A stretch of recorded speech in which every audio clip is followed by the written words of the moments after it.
देखिए, यहाँ पर आरएसएस पर बैन लगाने की मांग की गई है। वो कह रहे हैं कि बीजेपी की जो मूल पार्टी है वो आरएसएस ही है, यानी पूरा का पूरा जो कंट्रोल है वो संघ के पास है। लेकिन चैट जीपीटी की राजनीति कैसे? इतिहास में भी तो है ना 3 बार बैन का, उसको आप कैसे झुटला सकते हैं? देखिए मैडम, भारत में अगर राष्ट्रीयता का, अखंडता का, एकजुटता का, भाईचारा का, विपदा में मदद का अगर कोई ऑर्गेनाइजेशन है जिसके लोग सहृदयता से काम आते हैं, तो उसका नाम है राष्ट्रीय स्वयंसेवक संघ।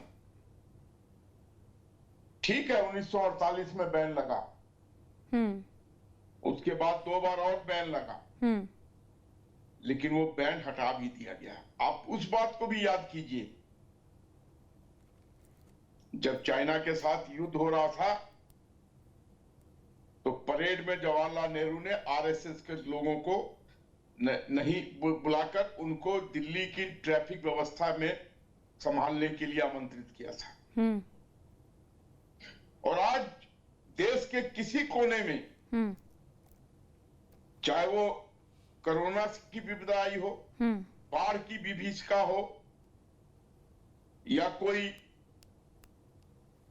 दंगे की विभीषिका हो, सबसे पहले फ्रंट लाइन पर अगर कोई ऑर्गेनाइजेशन और उसके लोग खड़े होते हैं तो उसका नाम है राष्ट्रीय स्वयंसेवक संघ।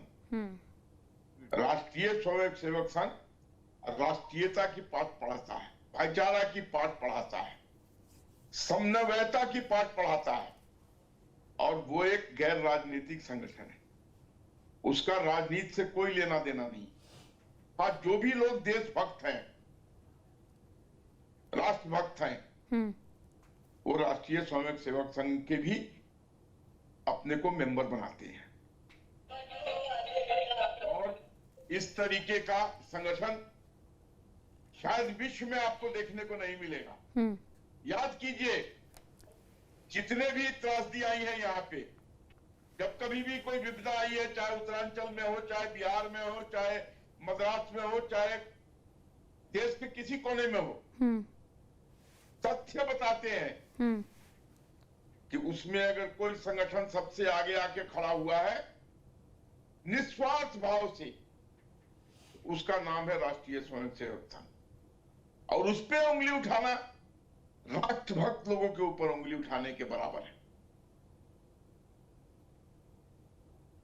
ठीक है। शादी का जीवन, अविवाहित जीवन, देश के लिए अपने को सर्वस्व निछावर करना, अगर कोई संगठन है तो उसका नाम है राष्ट्रीय स्वयंसेवक संघ। जहां भक्ति है हर शब्द में, कथाओं में छुपे हैं दिव्य रहस्य, और ज्योतिष देता है जीवन को दिशा। धर्म से जुड़ी हर बातों को जानने के लिए हमारे चैनल स्तुति को सब्सक्राइब करें। चैनल पर जाने के लिए इस लिंक पर क्लिक करें।